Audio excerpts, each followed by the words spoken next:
Bueno, Ya ¿cómo listo. están, chicos? ¿Lograron ya ver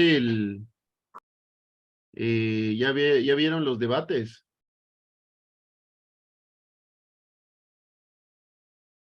Chicos, ya y ahora sí ya nadie dice nada. ¿Lograron ver los debates, chicos? Cuenten.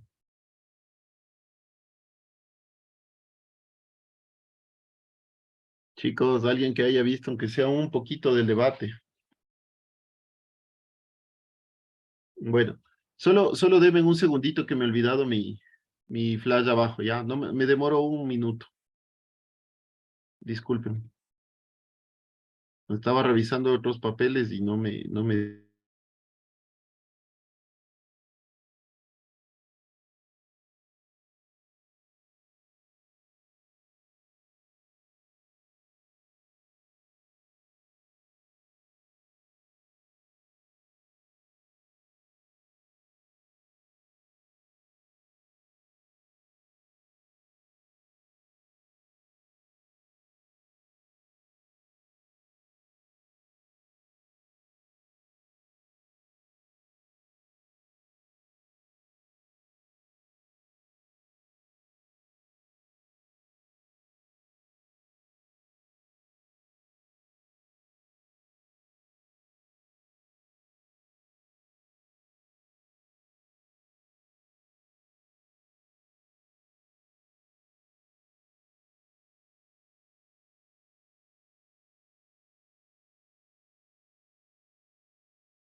Bueno, ahora sí empecemos. Disculpen la demora. ¿Cómo se encuentran, chicos?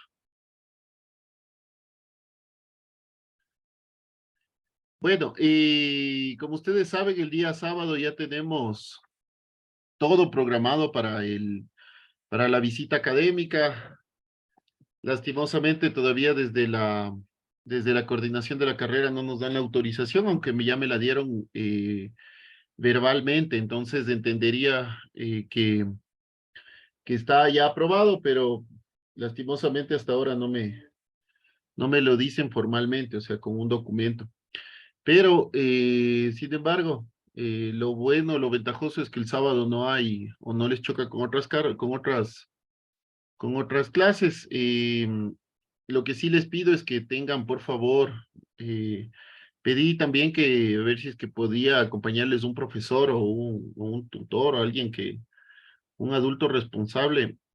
eh, no quiero decir que no sean adultos responsables, pero alguien que les pueda acompañar en los trayectos, sobre todo en el de venida y en el de regreso. Y tampoco he tenido esa confirmación. Veamos que, ojalá, si es que no nos dan o no nos acompaña alguien, les pido que por favor sean responsables, no estar bebiendo, no estar haciendo locuras, dejarle al señor que maneje. Recuerden que si sale bien esta visita, el próximo semestre podemos hacerlos puede ser algo más concurrente, ¿no? La idea es que todo salga bien, que no haya ninguna cosa rara, ¿no? Por favor, tengan cuidado ante todo eso, o sea, recuerden que sus padres confían en la universidad y que y que sobre todo también confían en ustedes, ¿no? Por favor,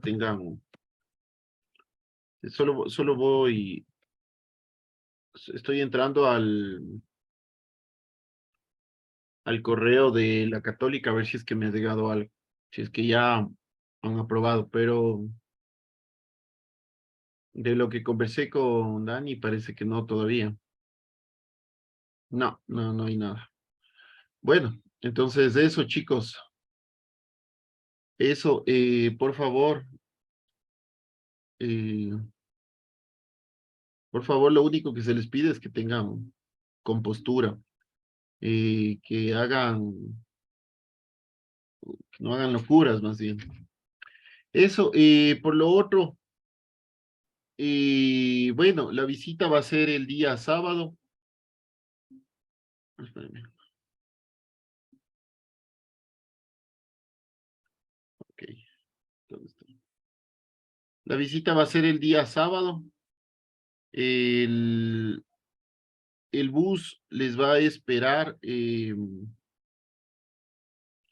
bus les va a esperar a o sea, más o menos desde cuarto para las 5 hasta las 6. El bus sale a las 6 del ingreso de la Católica y viene para acá. Entonces, les pido que por favor eh, estén antes de las 6 para que el bus ya les traiga. Por favor, estén antes y sobre todo no se atrasen, ¿no? O sea, no hagan que el bus les espere, porque si es que el bus se retrasa, ya se retrasa todo el programa y la verdad es que ayer le estaba revisando el programa que les pasé o previo a pasarles y está súper apretado, o sea, está súper apretado el programa. La idea es que a veces hay neblina en las noches, también estoy pensando en ver si es que se regresan un poco más temprano para evitar esa neblina, pero bueno, todo dependerá del cumplimiento del programa, ¿no? Y eso, por favor, más bien, como recomendación, traten de estar temprano allá, traten de traer una tablita para anotar, o sea, todo lo que puedan anotar. Es una visita académica, después de la visita académica se va a presentar por grupo un informe. Después se va a hacer una presentación y se va a hacer una defensa oral de la presentación y del informe. Entonces, por favor, traigan una tablita de anotar, traigan cámara de fotos, traigan esferos, traigan gorras, traigan todo lo que ustedes crean conveniente como para que podamos recorrer. Traigan ropa ligera, zapatos deportivos, ropa ligera porque la mitad del mundo está situado en pleno equinoccio, perdón, en plena línea equinoccial. Entonces, el mediodía hace un sol súper fuerte, es súper caliente el lugar, pero en las noches es bastante frío. Entonces, nos quedamos será que nos quedamos hasta las 5 o 6 de la noche. Entonces, les va a hacer frío. Entonces, por favor, traigan ropa ligera y ropa de frío. Sobre todo también porque en el trayecto, como pasan la cordillera, les va a hacer también frío, ¿no? Eso, chicos, ya me van a dar los contactos del bus, del teléfono del bus y todo. Yo les voy a estar monitoreando durante todo el viaje, sobre todo para que no ocurra sorpresas, no pase nada.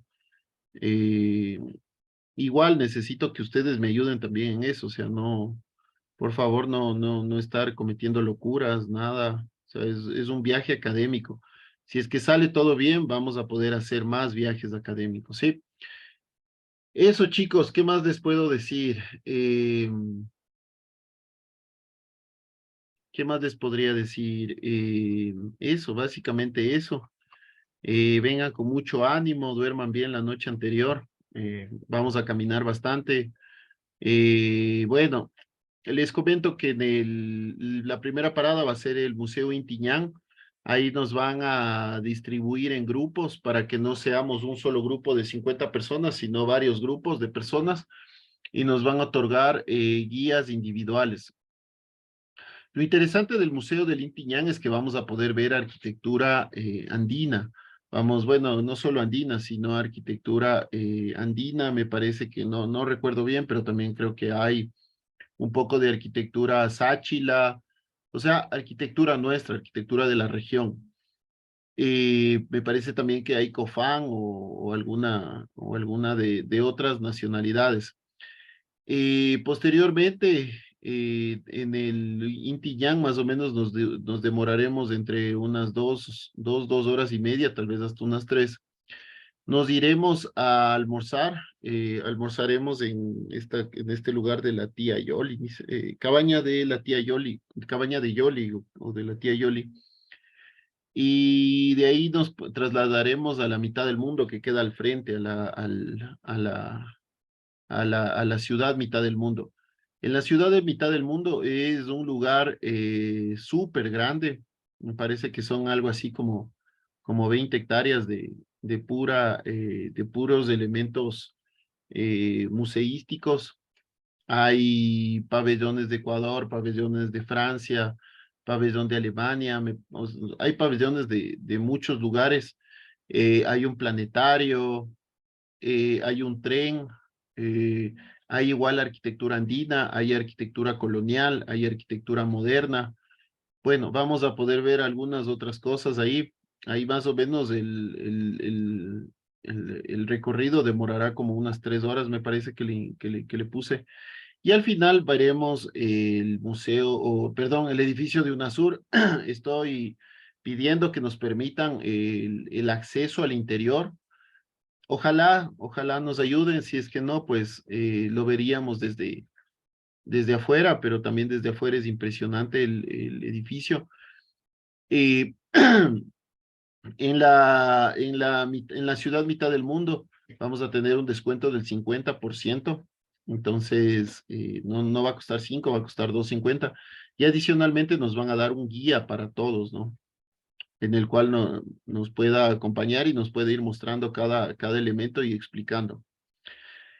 Y para el informe ustedes van a seleccionar uno de los atractivos de toda la visita académica. Puede ser no sé, la arquitectura andina del Museo Inti Illimani, puede ser el edificio UNASUR, puede ser algún elemento de la ciudad mitad del mundo, puede ser el monumento, ahí hay una plaza de toros, puede ser la plaza de toros, hay una réplica de una iglesia, puede ser la iglesia, puede ser el planetario, puede ser lo que ustedes deseen, ¿ya? De lo que hayamos visto. Y sobre eso elaborarán un informe. Posterior al informe van a hacer una presentación en Prezi y una exposición oral que será el día 11 de febrero, ¿sí? En grupos de 5, el sábado 11 de febrero. Bueno, entonces empecemos. Empecemos, chicos. Eh, bueno, no sé si es que hay alguna inquietud, alguna pregunta, me comentan, por favor.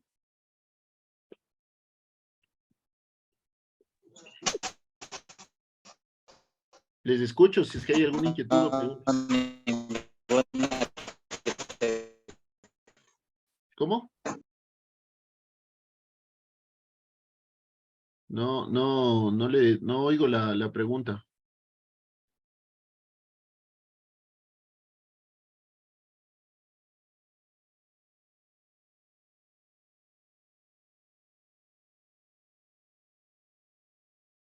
Chicos, o la persona que iba a hacer la pregunta también lo podría poner en el chat, ¿no? Me confirman si me oyen y si es que están viendo la pantalla, por favor.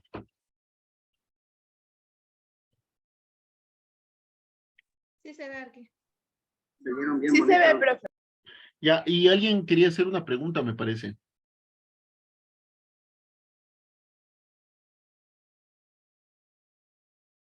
Bueno, si no, puedes ponerle en el chat o ponerle en el chat del WhatsApp también, sin problema. Y, y de una vez lo solventamos. Mm,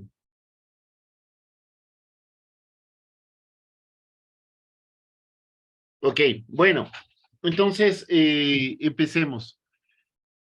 Bueno, ya estamos finalizando el semestre. Haciendo un recorrido histórico, hemos visto el Renacimiento del 480, el 580, El manierista, posterior al manierista, hemos visto el barroco, el barroco, el barroco purista, el barroco clasista, el rococó.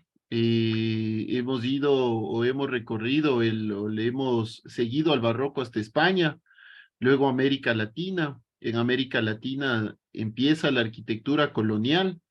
Pero ¿qué sucedía en Europa? En Europa estábamos haciendo un cambio de era con la ilustración, con esta forma distinta de pensar.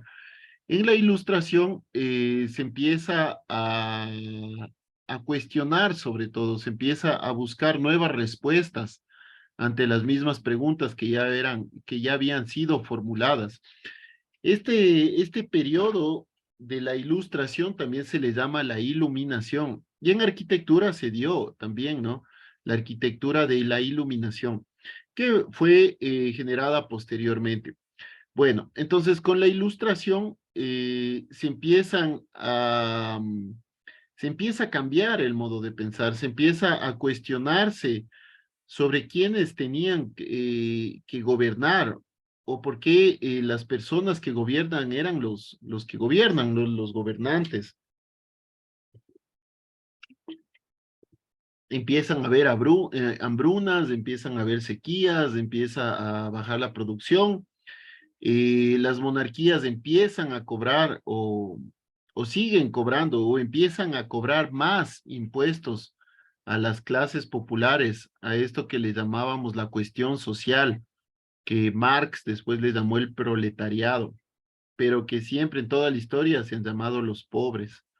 Y empieza a generarse esta suerte de insurrección que empezaba en estas clases pequeñas, en los pequeños burgueses o,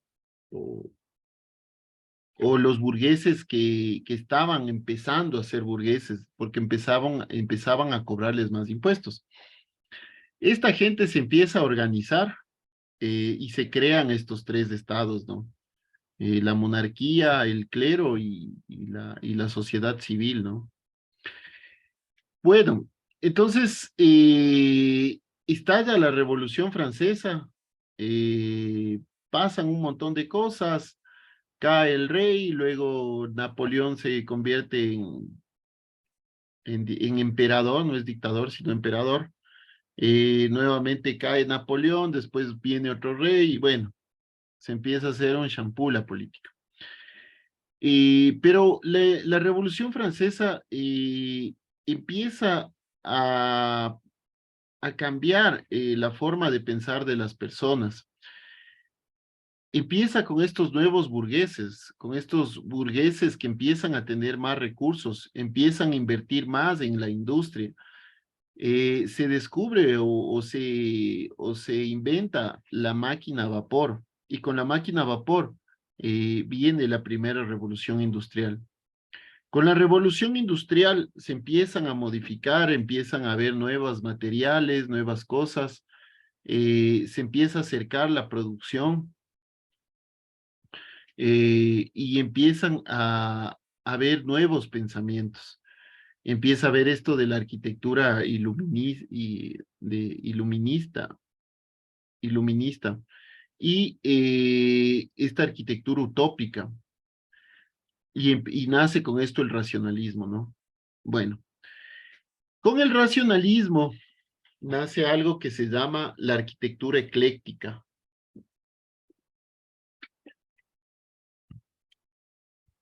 La arquitectura ecléctica no es nada más ni nada menos que arquitectura del pasado, esto de los revivals, estos famosos revivals o reviviscencias en español, no revivalses, me parece que es en francés o en inglés. Pero son estos historicismos, el traer la arquitectura del pasado hacia el presente, el traer el panteón griego a la actualidad, el traer el Partenón griego a la actualidad, el Panteón romano a la actualidad, el traer esa arquitectura del pasado, estos famosos revivals. Bueno, Pero, ¿qué sucedía, no? Empieza a crecer o a crearse, o empieza a haber un cambio en la edad contemporánea, o empiezan a haber cambios políticos, a partir de la Revolución Francesa, y empieza a haber cambios productivos con la Revolución Industrial. Todo esto genera una revolución social, un cambio social. Con este cambio empieza a nacer la edad contemporánea. La edad contemporánea es tomado, bueno, algunos autores la toman a partir de la Ilustración o del periodo llamado Ilustración. Otros le empiezan o empiezan a nombrarla a partir de la Revolución Francesa, es decir, desde 1789. Desde 1789 hasta la actualidad han pasado algo como 230 años, 233 años. Sí, ¿no? 233, 23, 234 años. Y desde la Revolución Francesa hasta la actualidad es la edad contemporánea. A eso le llamamos la edad contemporánea. Y en estos 234 años hemos cambiado completamente la fisionomía de la Tierra. Hemos cambiado completamente a la humanidad. Este periodo cambió la humanidad, tanto es así que hubo una explosión demográfica. Empezó a crecer desmesuradamente la humanidad, el ser humano.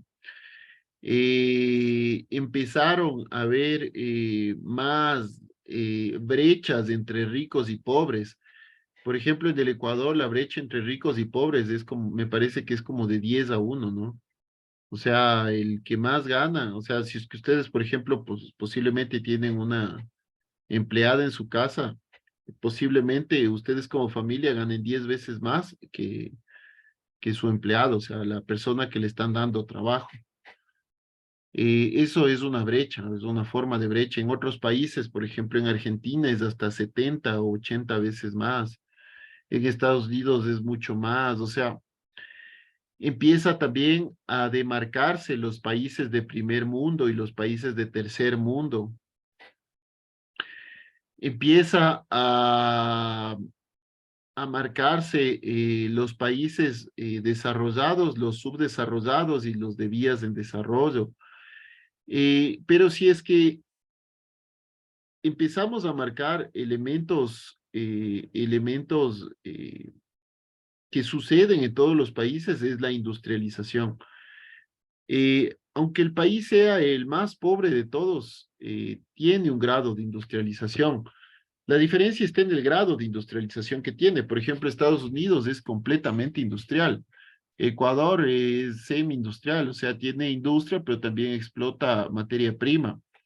Haití, por ejemplo, que es el país más pobre de de América, tiene algunos elementos industriales, producen ron, o sea, pero a menor escala, ¿no? Elementos industriales. Pero esta industrialización ha llevado a un creciente límite de explotación natural. Esto es una imagen, ya vamos a ver cómo era la imagen antes de de la industrialización. Esta es una imagen de las ciudades posterior a o una vez que arrancó la primera revolución industrial.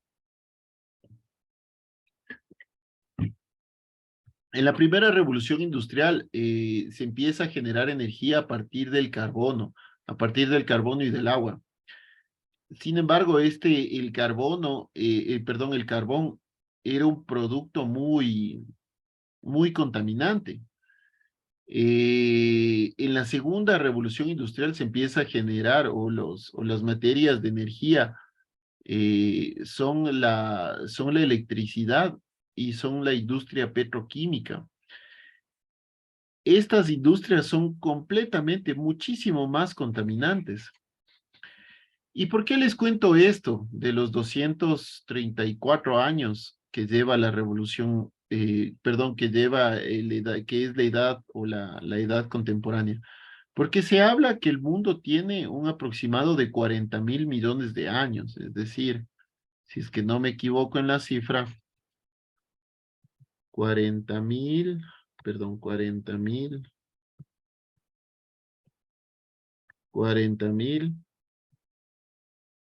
millones.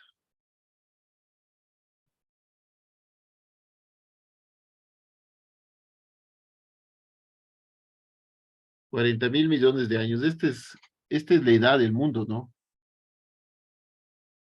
Es un mundo con 10 ceros, ¿no?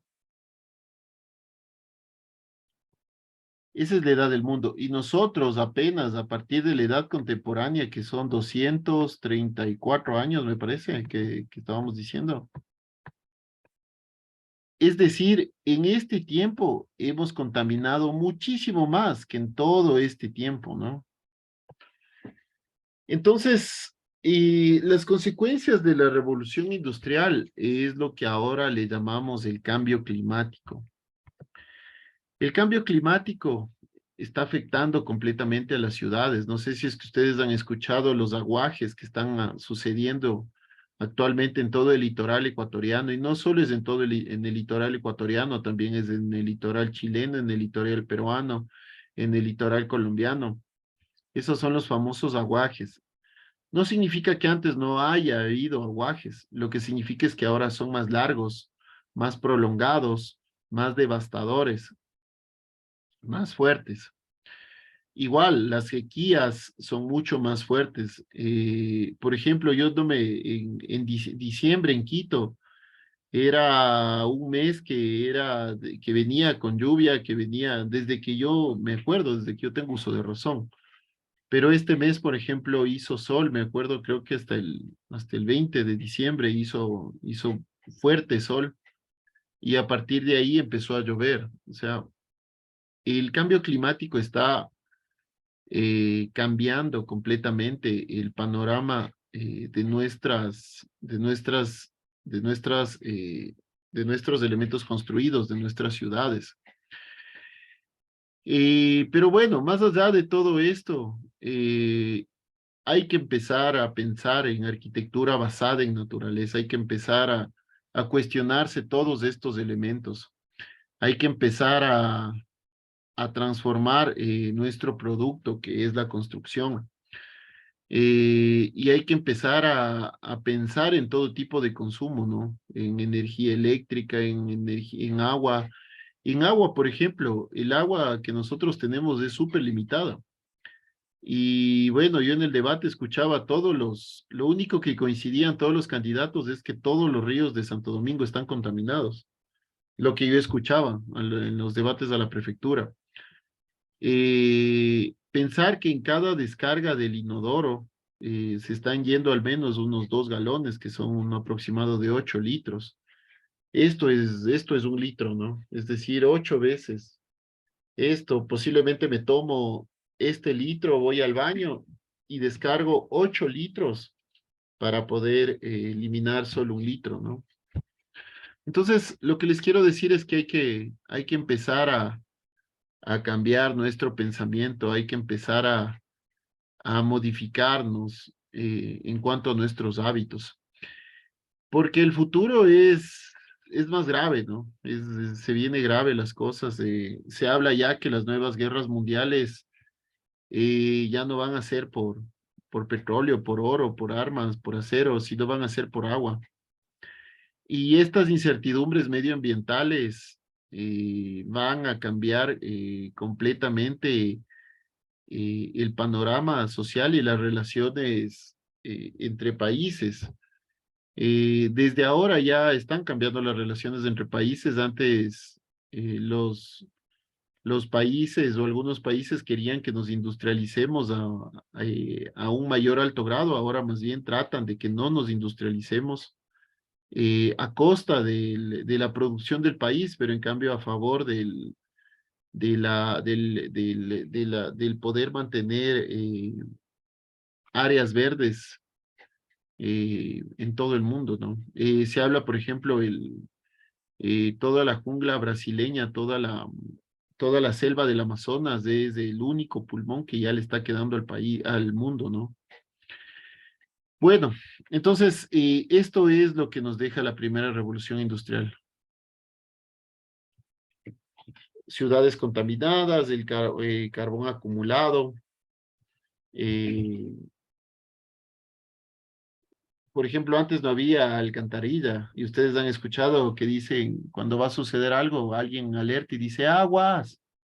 Es porque alguien se paraba aquí para botar los desechos a la calle, gritaba aguas y botaba, ¿no? Entonces era una forma de advertir.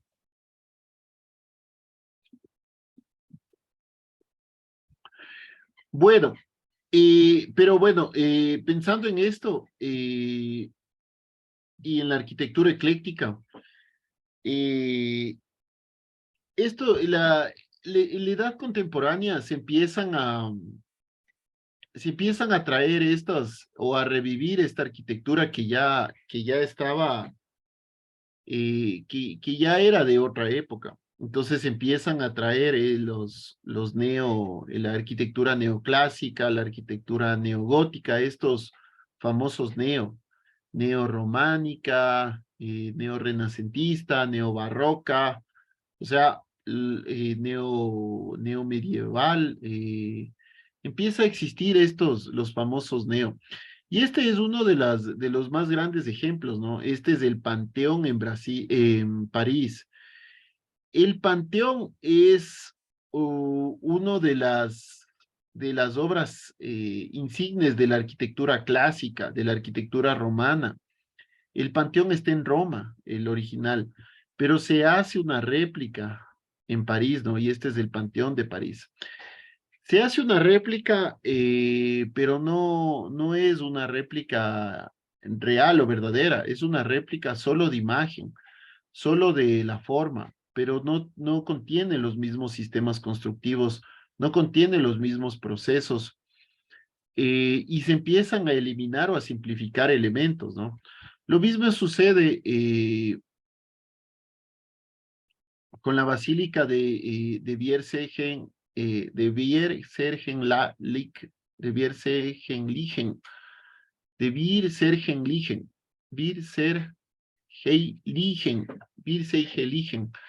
hecha por Baltasar Neumann. Igual, lo que se trata aquí en la basílica es traer los estilos del pasado para construirlas en el presente, ¿no? Bierseichen-Ligen. Entonces, ¿cuáles son los antecedentes culturales? En la música, por ejemplo, tenemos a Bach, a Handel, a Mozart. En la ciencia o en la literatura se empieza a publicar las famosas enciclopedias. Nace la enciclopedia francesa. En arquitectura, Baltasar Neumann hace Bierseichen-Ligen.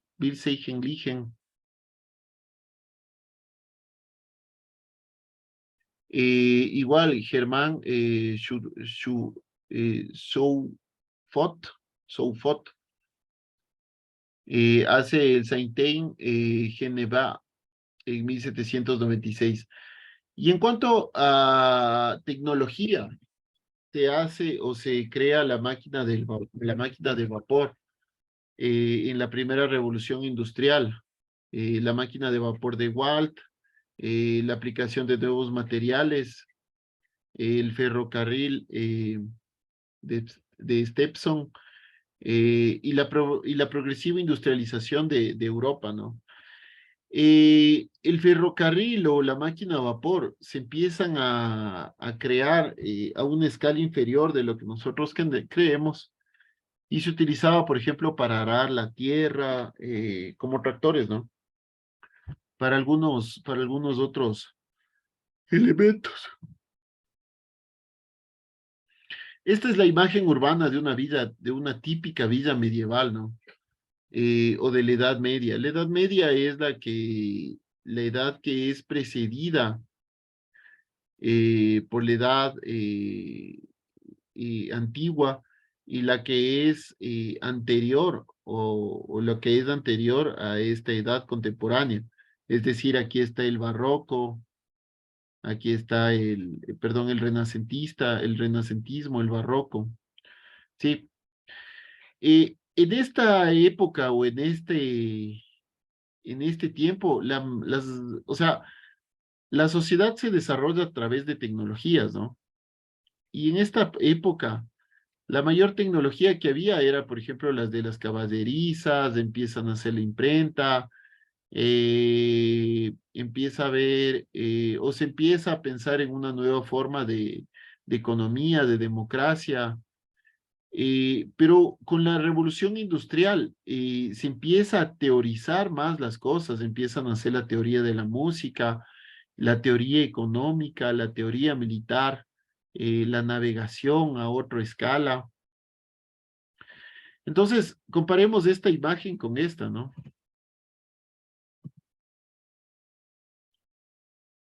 Hasta la una tiene color y la otra blanco y negro. La una es llena de polución, llena de productos que van a ser procesados. Y en esta más bien nos genera una paz, una tranquilidad.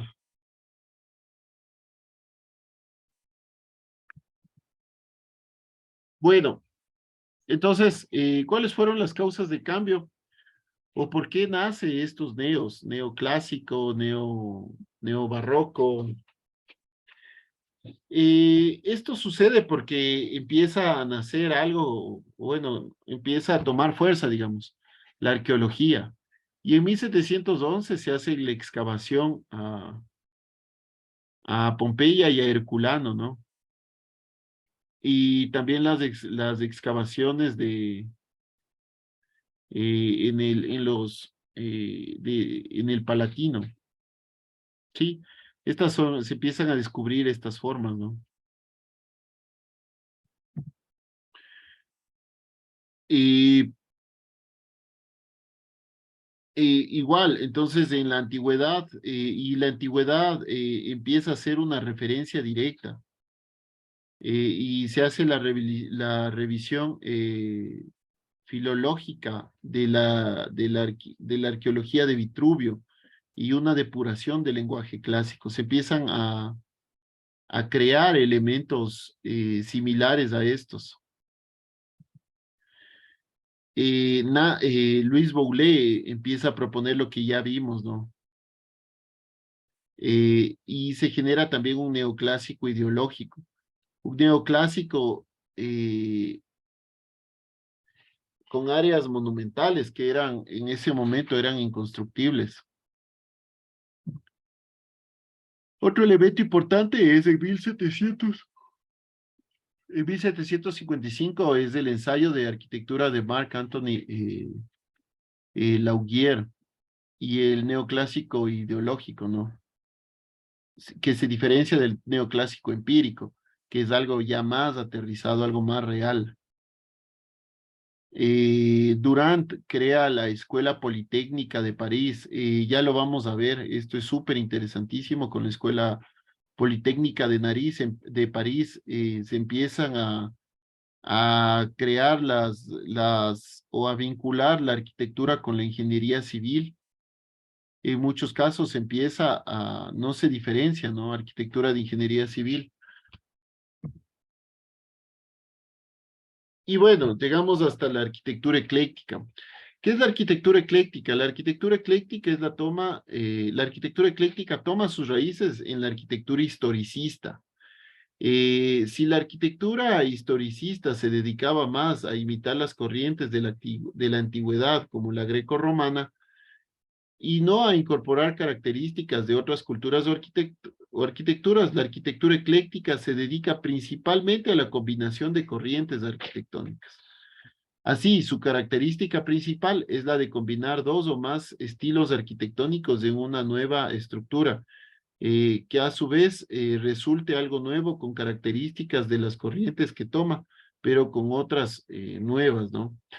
Entonces, por ejemplo, aquí tenemos la iglesia de la Madeleine en París.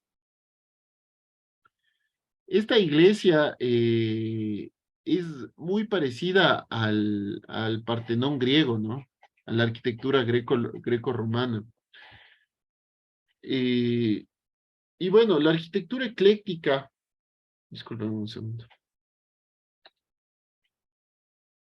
La arquitectura ecléctica, espérame un segundo.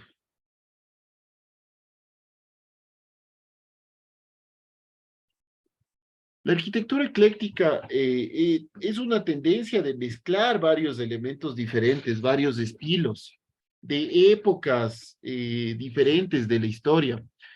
Se empieza a mezclar arquitectura clásica con arquitectura renacentista, se empieza a mezclar varios estilos. El término ecléctico es un término griego que significa escogido, que se deriva del verbo escoger, puesto que lo que harán los arquitectos y artistas en general en esta época era escoger varios estilos para imponerlos en un estilo, en una sola obra. Y además, también se utiliza para definir a este periodo historicista, como yo les decía, a estos revivals, y empiezan a hacer, por ejemplo, referencias como el gótico, el neogótico, el románico, el neorrománico, el oriental, el neoriental, el clásico, el neoclásico. Entonces, esta arquitectura ecléctica termina siendo una arquitectura historicista, es decir, que trae la historia hacia el presente y se empiezan a hacer esta suerte de revivals. Bueno, chicos, ¿quieren un pequeño break o seguimos? Siendo las 7 de la noche. ¿Seguimos? Sí, profe. Bueno, entonces, la arquitectura, perdón, Luis Boulet, por ejemplo, para esta obra, para la Madeleine en París, propone hacer esto, ¿no? Este estilo, que es un neoclásico. Esto es un estilo neoclásico, pero él empieza a hacer un neoclásico muy monumental, ¿no? Muy ideológico. Y con esto nace la arquitectura iluminista, que era caracterizada por la simplicidad y la grandeza. Sus obras están dotadas de componentes sociales y monumentales.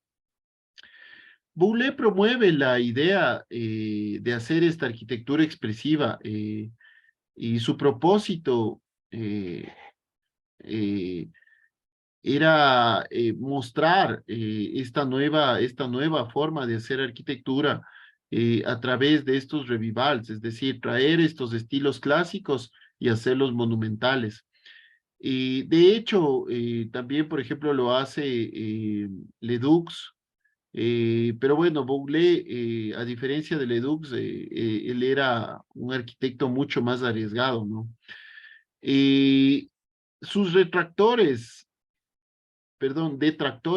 a este tipo de arquitectura les llamaban arquitectura parlante, porque era un elemento que se expresaba por sí solo, ¿no? Que decía, hey, estoy aquí. Eh, y bueno, igual, Boulet, con la arquitectura iluminista, que se caracteriza por la simplicidad y la grandeza, ¿no? Se propone esto, por ejemplo, que eran elementos súper monumentales, súper gigantes.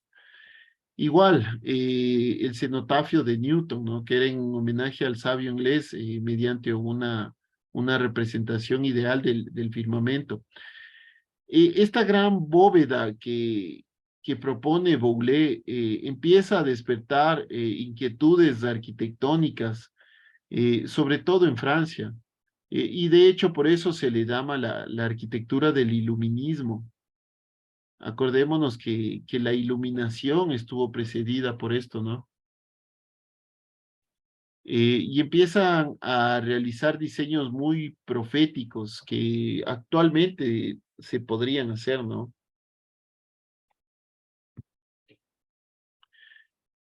Bueno, Ledux, Nicolas Ledux propone, por ejemplo, hacer, esta es la fábrica de sal en Artsins, en vida de Chaux.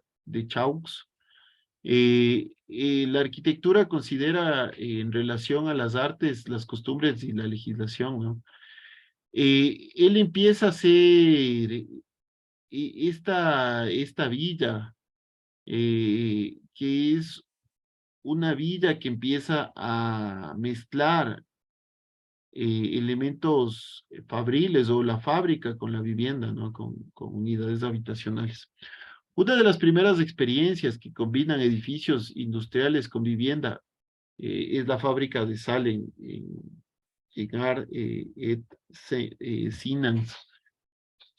Suponiendo una mezcla entre arquitectura industrial o unidades productivas y las viviendas de los obreros, ¿no? Aquí podemos ver una imagen en planta. Esta es de la salina real de, de Ad Sinan, de Ad et Sinans. Y se encuentra, es lo que vimos antes, ¿no? Pero este es en planta, es una vista en planta. Entonces, con esto empiezan a preguntarse, a cuestionarse sobre la necesidad de racionalizar las cosas.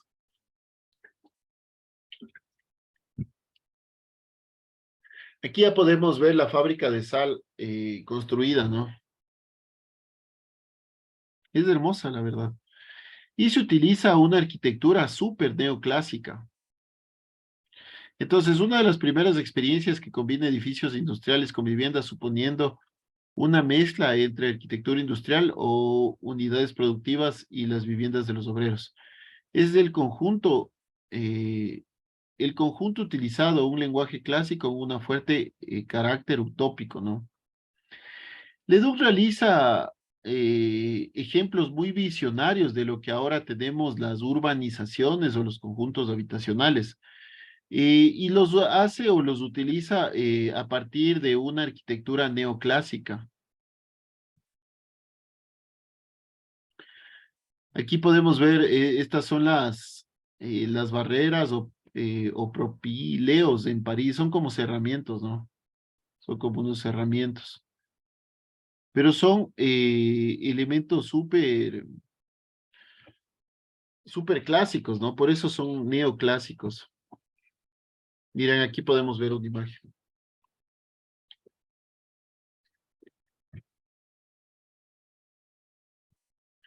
Bueno, y llega Durant.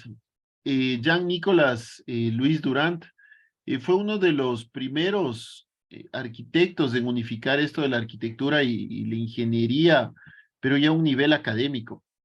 Y bueno, no solo con la ingeniería, también Durant empieza a analizar y le empieza a unificar con la economía.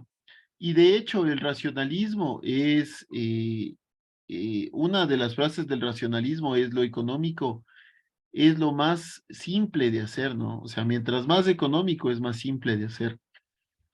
Y así él enseñaba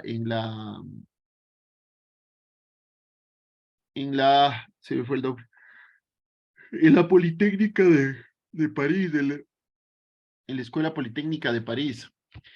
Bueno, en esta Escuela Politécnica nace el racionalismo, pero como movimiento ya fuerte, eh, casi un siglo después, nace en cambio ya el racionalismo a través de el racionalismo de arquitectura moderna, gracias a personajes como Le Corbusier y Walter Gropius, que convierten el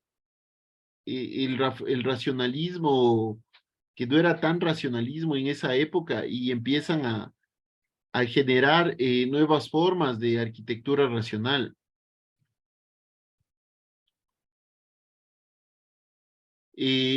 Jean-Nicolas Louis Durant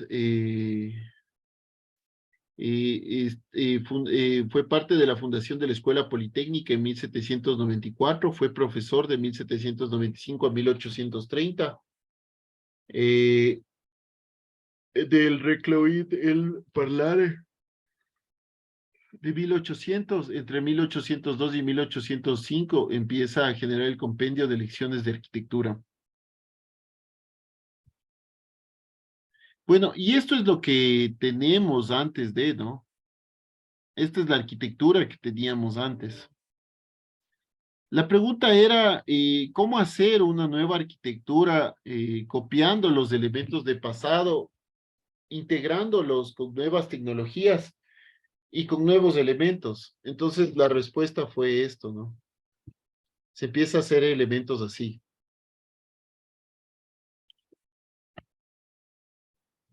Elementos muy cuadrados, muy rectangulares, con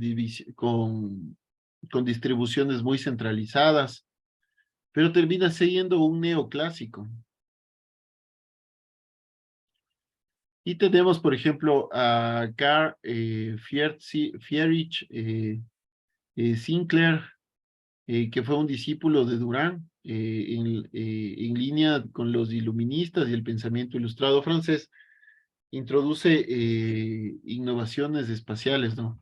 Esto es genial, esta plaza es, no me acuerdo cómo se llama, pero es una plaza que se conecta con un parlamento.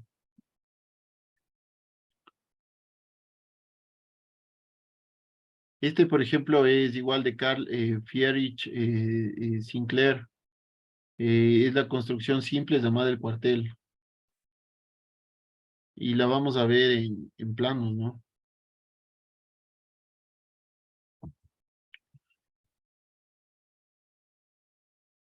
Y esta es otro ejemplo, es el teatro de Schauspielhaus. Schauspielhaus. ¿Sí? Es arquitectura muy románica, ¿no?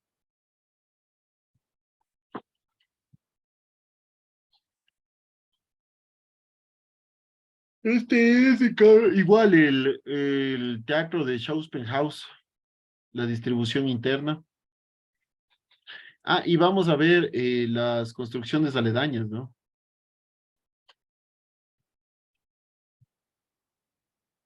Igual, súper neoclásico, ¿no? Aquí vamos a ver la forma urbana.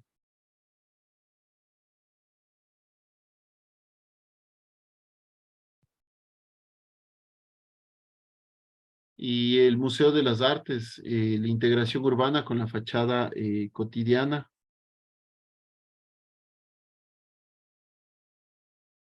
Aquí vemos la fachada, ¿no? Lleno de unas columnatas en el interior, en la fachada. Igual al interior, llena de columnatas, ¿no? Este es el vestíbulo. Esta es la distribución interna, llena de columnas. Y este es un render, para que vean más o menos cómo se distribuye.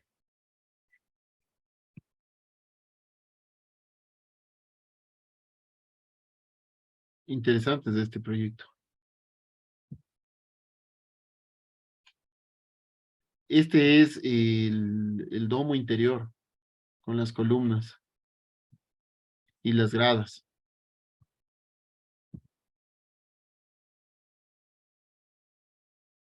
Bueno, entonces los nuevos lenguajes eran los eclécticos, los eclecticismos. Es una nueva visión de la historia. Antes el hombre vive en la historia y hace historia. Con el eclecticismo el hombre observa la historia, observa directamente, ¿no? Por ejemplo, en Inglaterra lo que sucede mucho es esto del neopaladianismo, que viene de Andrea Palladio. Se empiezan a hacer bastantes palacios con las formas que Andrea Palladio propuso en su arquitectura, que es arquitectura renacentista. en Inglaterra hay el neopaleadismo, el Greek Revival o el Revival griego, el Gothic Survival o Gothic Revival o neogótico, nosotros le conocemos a esto. ¿Sí? Esto es un neogótico, por las formas.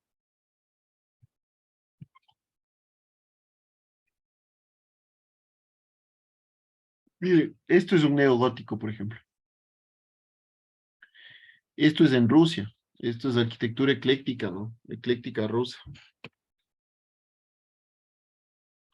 Viollet-le-Duc empieza a restaurar edificios.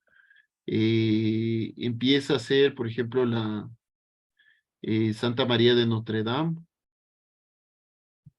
En la parte estructural, se empieza a racionalizar la parte estructural. Antes, por ejemplo, esto necesitaba varias columnas. Con un nuevo sistema estructural, con 2 columnas, ya era más que suficiente, ¿no? Y con esto empieza a nacer todo lo que es los neoclásico,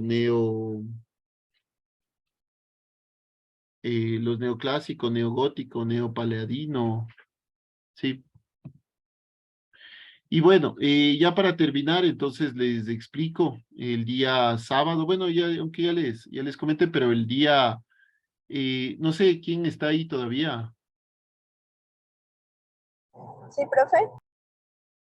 Y Valeria, no sé si le puede tomar una imagen a una fotito a esta imagen para que les pueda enviar a sus compañeros y les puede explicar a posterior.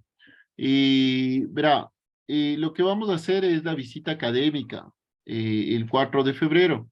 La fecha de presentación del informe de la exposición y de la defensa oral va a ser el 11 de febrero en grupos de a 5 personas, máximo de a 5. Si ustedes quieren 3, 3, si quieren 2, 2, pero si quieren 6, no hay cómo, máximo 5. De uno de los atractivos de la visita académica, sea el Museo Intiñán, sea el edificio UNASUR, sea la ciudad mitad del mundo, entre otros. Investigamos y elaboramos un informe. Del informe realizamos una presentación en Prezi y una exposición oral. Les vuelvo y les repito, grupos no más de 5 personas, el informe en Word, la presentación en Prezi y la defensa oral no más de 10 minutos. El día 4 de febrero llevamos tabla de anotación, cámara de fotos, esferos, gorras, chompas, ropa ligera y ropa de frío. Sí, por favor, me ayuda con eso, Valeria. Listo, profe. Muchas gracias. Bueno, y con eso terminaríamos la clase de hoy. No hubo tanto quórum como creía. Pero bueno, entonces nos veríamos el día sábado, por favor, tienen que estar a las 5:15, perdón, cuarto para las 6, es decir, 5:45 como máximo en la universidad, para que el bus les traiga a las 6 de la mañana, ¿sí? Chicos, confírmeme, Valeria, por favor, que me escuchó. Yo escuché, pero no voy, así que. Ah, no Yo viene sí usted. escuché. No puedo. Oh, bueno, pero les comunica a sus compañeros, por favor. Ok. Máximo, ¿hasta qué hora? O sea, la idea es que el bus salga de allá a las 6 de la mañana, ya venga para acá. Ah, ya. Sí, por favor, por favor. Listo. Bueno, No llegan, eh, se quedan botados. perdón, Que si no llegan, se quedan botados. nada más que eso, que van a tener que después, si no, van a estar en problemas, ¿no? Por favor. Bueno, les mando un abrazo a los que todavía están ahí ya. Cuídense mucho. Nos estaremos viendo el sábado.